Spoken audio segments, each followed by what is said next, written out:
Okay student, तो last class में हम लोगों ने एसएससी एमटीएस में जो प्रीवियस ईयर का पेपर हुआ था, ठीक है, तो उसमें जो आपका साइंस का जो क्वेश्चन था उसको वहाँ पे जो है जो पूछा गया था साइंस का क्वेश्चन, उसको हम डिस्कस कर रहे थे।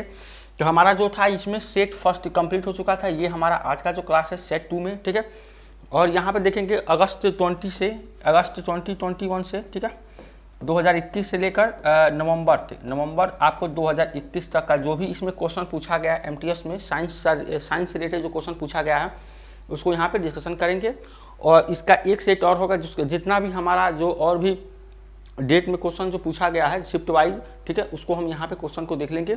अब देखेंगे जब यहाँ पे सामान्य जो यहाँ पे जीके का जो क्वेश्चन बनता है उसमें 1, 2 या 3 क्वेश्चन ही आपको साइंस के हर शिफ्ट में 1, 2 किसी में 1 क्वेश्चन, किसी में 2, किसी में 3, किसी में 4 पूछ दिया है। तो ज़्यादा क्वेश्चन इसमें आपको नहीं पूछा है, तो हम सारे जो है शिफ्ट वाइज जो भी क्वेश्चन है उसको एक वीडियो में सब करके यहाँ पे हम इसको जो है देखने की कोशिश करेंगे, ठीक है। तो हमारा ये सेट 2 होगा। इसके बाद से हम एक सेट में कोशिश करेंगे कि पूरा जो भी आपका हो, ठीक है, उसको नेक्स्ट क्लास में हम उसको यहाँ पे आपको अपलोड कर देंगे, ठीक है। तो अगर आप एसएससी एमटीएस का जो यहाँ पे जो एग्ज़ाम देने वाले हैं तो आप वीडियो को अवश्य देखिएगा, ठीक है।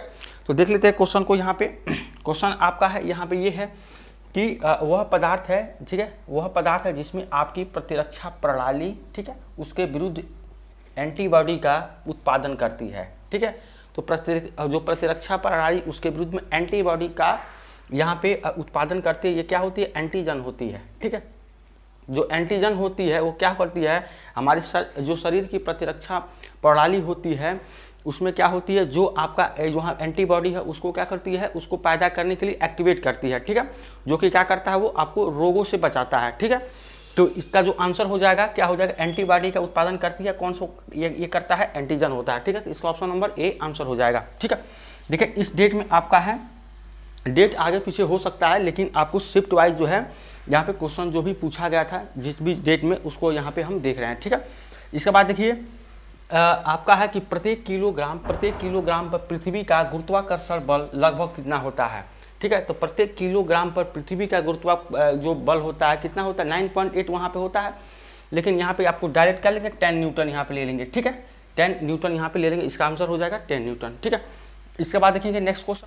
देखिए यहाँ पे नेक्स्ट क्वेश्चन आपको पूछा गया है, ये है कि निम्नलिखित में से कौन सा रोग कारक इबोला रोग का कारण बनता है, ठीक है। तो इबोला रोग का कारण इसमें से कौन बनता है ये बताना है। तो ये आपका जीवाणु है, ठीक है, जीवाणु है, उसके बाद है कवक है, प्रोटोजोआ, विषाणु। तो इबोला जो यहाँ पे रोग का कारक बनता है ये होता है विषाणु, ठीक है। इसका आंसर हो जाएगा विषाणु, ठीक है।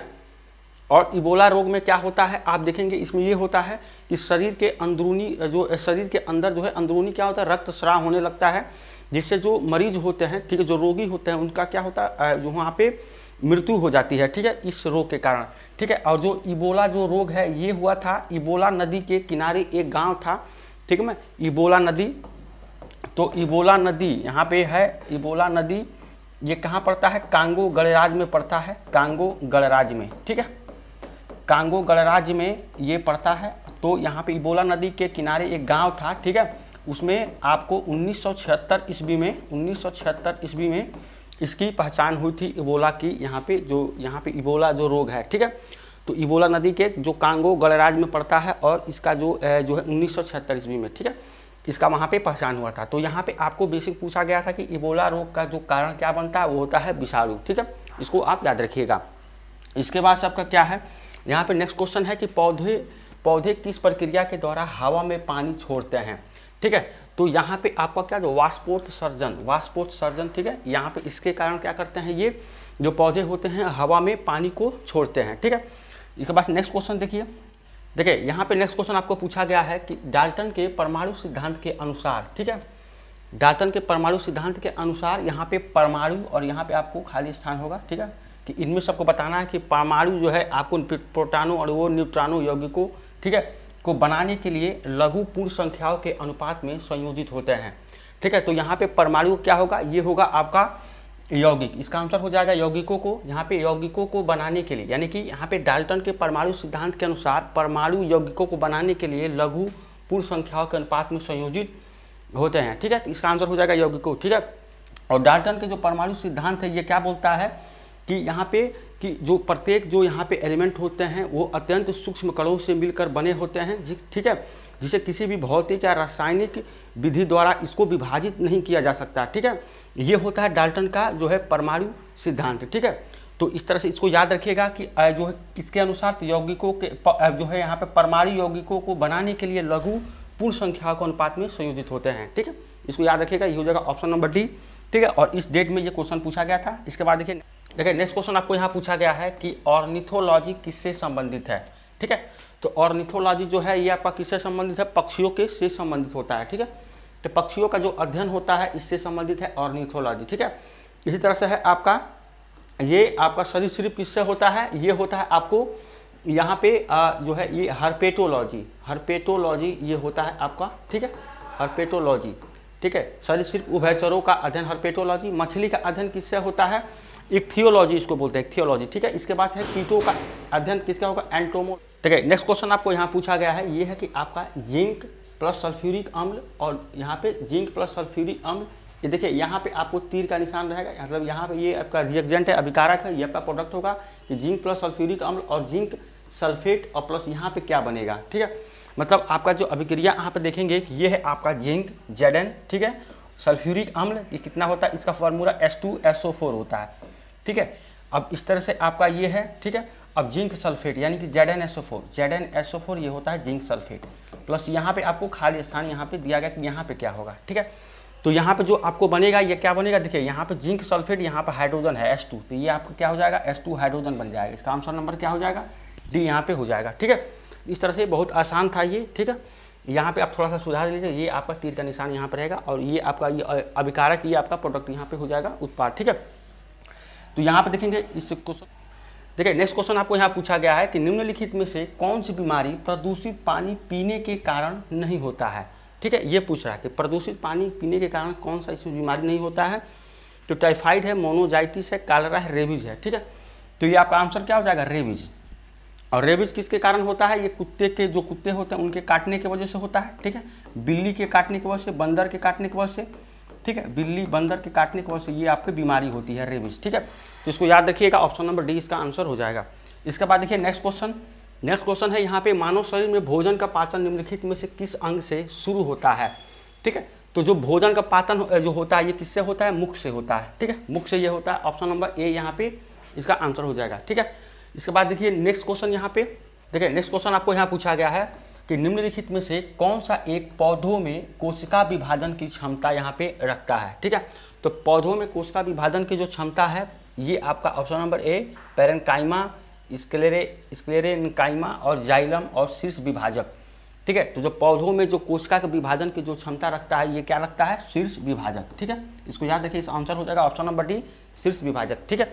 और ये देखिए इस डेट में आपको पूछा गया था। इसके बाद देखिए नेक्स्ट क्वेश्चन है कि जब कोई कार विराम से अचानक चल पड़ती है तो उसमें बैठे जो सवार पीछे की तरफ झुक जाते हैं, यह घटना क्या कहलाती है। यहाँ पे न्यूटन के प्रथम गति का नियम, ठीक है, इसको जड़त्व का नियम भी यहाँ पे कहते हैं, न्यूटन के गति का दूसरा नियम, न्यूटन गति का तीसरा नियम, ठीक है। उपरोक्त में से कोई नहीं। इसका आंसर क्या हो जाएगा, ऑप्शन नंबर ए न्यूटन के प्रथम गति का नियम है। इसका उदाहरण है कि जब कोई व्यक्ति कार में बैठता है, ठीक है, और यहाँ पे विराम से अचानक चल पड़ती है, उसमें बैठे पीछे की तरफ ऐसे झुक जाते हैं तो क्या होता है, ये यहाँ पे जड़त्व का नियम कहलाता है और ये न्यूटन के प्रथम गति नियम का यहाँ पे उदाहरण है, ठीक है।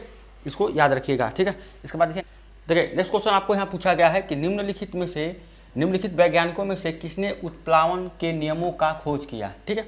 तो उत्प्लावन के नियमों का खोज किसने किया था, ये है आर्किमिडीज, ठीक है। इसको याद रखिएगा। देखिए इसमें सिंपल क्वेश्चन आपको पूछा जाता है, ठीक है। फिजिक्स का थोड़ा सा भी अगर आपको कॉन्सेप्ट याद है तो यहाँ पे आप क्वेश्चन को कर ले जाएंगे, ठीक है। बहुत टफ क्वेश्चन नहीं होता है। तो इसका जो उत्प्लावक के नियमों को खोज किसने किया था, यहाँ पे आपको आर्किमिडीज ने, ठीक है। इसको याद रखिएगा, ऑप्शन नंबर सी इसका हो जाएगा। इसके बाद देखिए नेक्स्ट क्वेश्चन, देखिए यहाँ पे नेक्स्ट क्वेश्चन आपको पूछा गया है कि मानव पेशी कोशिकाओं में ऑक्सीजन के अभाव में ग्लूकोज के विखंडन में किस रासायनिक यौगिक का निर्माण होता है, ठीक है। तो ग्लूकोज के विखंडन में किस रासायनिक यौगिक का निर्माण होता है ये बताना है, तो ये होता है आपका लैक्टिक अम्ल होगा, ठीक है। इसका आंसर हो जाएगा लैक्टिक अम्ल, ठीक है। और लैक्टिक अम्ल का फार्मूला क्या होता है, यहाँ पे C3, ठीक है, H6 और O3, ये आपका फार्मूला होता है C3H6O3 लैक्टिक अम्ल का फार्मूला होता है। इसका स्ट्रक्चर बनाएंगे तो C3, ठीक है, यहाँ पे ये हो जाएगा। अब इसके बाद देखिए H6 है, यहाँ पे हाइड्रोजन, एक हाइड्रोजन यहाँ पे, एक हाइड्रोजन यहाँ पे, एक हाइड्रोजन यहाँ पे, ये आपका कितना हाइड्रोजन हो गया, ये हो गया आपका 3 हाइड्रोजन। अब इसके बाद से क्या करेंगे, इससे आप क्या करेंगे, यहाँ पे एक ऑक्सीजन और एक यहाँ पे ये हो जाएगा, इसका 3 हो गया, यहाँ पे एक हाइड्रोजन फिर से यहाँ पे दे देंगे, इससे हो जाएगा डबल बॉन्ड O, ये 3 हो जाएगा, ठीक है। तो यहाँ पे ऑक्सीजन कितना है, 3 है, ठीक है। तो एक ये 2 हाइड्रोजन, फिर यहाँ पे क्या होगा आपका O, ठीक है, और फिर से क्या हो जाएगा यहाँ पे OH हो जाएगा, ठीक है, ये हो जाएगा। तो हाइड्रोजन कितना हो जाएगा, 1 2 3 4 5 और एक यहाँ पे 6, यानी कि 6 हाइड्रोजन हो जाएगा।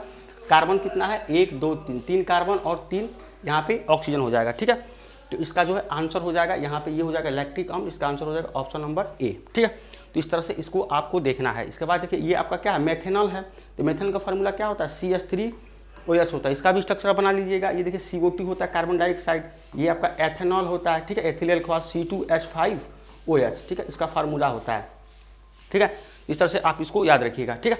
तो इसका आंसर हो जाएगा लैक्टिक अम्ल। इसके बाद नेक्स्ट क्वेश्चन देखिए यहाँ पे नेक्स्ट क्वेश्चन आपको पूछा गया है कि मानव शरीर में पाचन तंत्र का सबसे लंबा हिस्सा कौन सा है, ठीक है। तो पाचन तंत्र का सबसे लंबा हिस्सा जो होता है ये क्या होता है, छोटी आंत आपका सबसे लंबा हिस्सा होता है, ठीक है।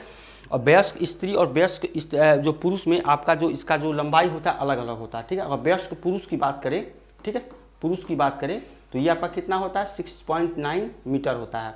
और स्त्री, वयस्क स्त्री की बात करें कितना होता है, 7.1 मीटर होता है, ठीक है। और इसका जो व्यास होता है, ठीक है, व्यास, ये व्यास कितना होता है, ये होता है 2 से 3.5 सेंटीमीटर तक होता है, ठीक है, सेंटीमीटर, ठीक है। इसको याद रखिएगा, यहाँ पे सेंटीमीटर मीटर को भी याद रखिएगा, ठीक है, क्योंकि यूनिट में भी आप गड़बड़ कर सकते हैं। तो ये आपका व्यास है, पुरुष में अलग होता है, स्त्री में अलग होता है। तो यहाँ सबसे लंबा हिस्सा कौन होता है, छोटी आंत होता है, ठीक है। इसके बाद देखिए नेक्स्ट क्वेश्चन है कि हाइड्रोजन बम किस नाभिकीय अभिक्रिया पर आधारित है, ठीक है। तो नाभिकीय संलयन पे ये क्या होता है आपको, ठीक है। नेक्स्ट क्वेश्चन आपको यहाँ पे दिया गया है कि नाभिकीय संलयन अभिक्रिया निम्नलिखित में से किस समीकरण पर आधारित है, ठीक है। तो नाभिकीय संलयन अभिक्रिया है, ये होता है E=mc², ठीक है। आइंस्टीन द्वारा जो यहाँ पे समीकरण दिया गया था, ठीक है। तो E=mc², इसका ऑप्शन हो जाएगा ऑप्शन नंबर A, ठीक है। तो ये था हमारा आज का क्लास। अब देखेंगे जितना भी शिफ्ट का क्वेश्चन यहाँ पे था अभी, ठीक है, सेट 2 में, इससे एक सेट और हम करेंगे वहाँ पे सेट 3, और जितना भी साइंस का क्वेश्चन पूछा गया उसको हम एक आप देखेंगे, एक जो है सेट में आपको उसमें 1 2 या 3 क्वेश्चन यही आपको पूछा था, क्वेश्चन ज़्यादा नहीं है, ठीक है। जितने भी सेट हुआ आपको सेट शिफ्ट वाइज जो क्वेश्चन पूछा गया उसको क्वेश्चन को यहाँ पे लेते हुए हम जो है लास्ट हम जो सेट हमारा थर्ड होगा उसमें हम पूरा वहाँ पे कवर कर देंगे, ठीक है। तो ये हमारा आज का जो क्लास था। अगर आपको आज का क्लास अच्छा लगे तो चैनल को सब्सक्राइब, लाइक, शेयर करिए, ठीक है। और आप चैनल पर नए हैं तो भी यहाँ पे चैनल को सब्सक्राइब करिए, लाइक करिए, और इसका जो भी नेक्स्ट सेट होगा हम नेक्स्ट क्लास में देखेंगे। तब तक थैंक यू सो मच।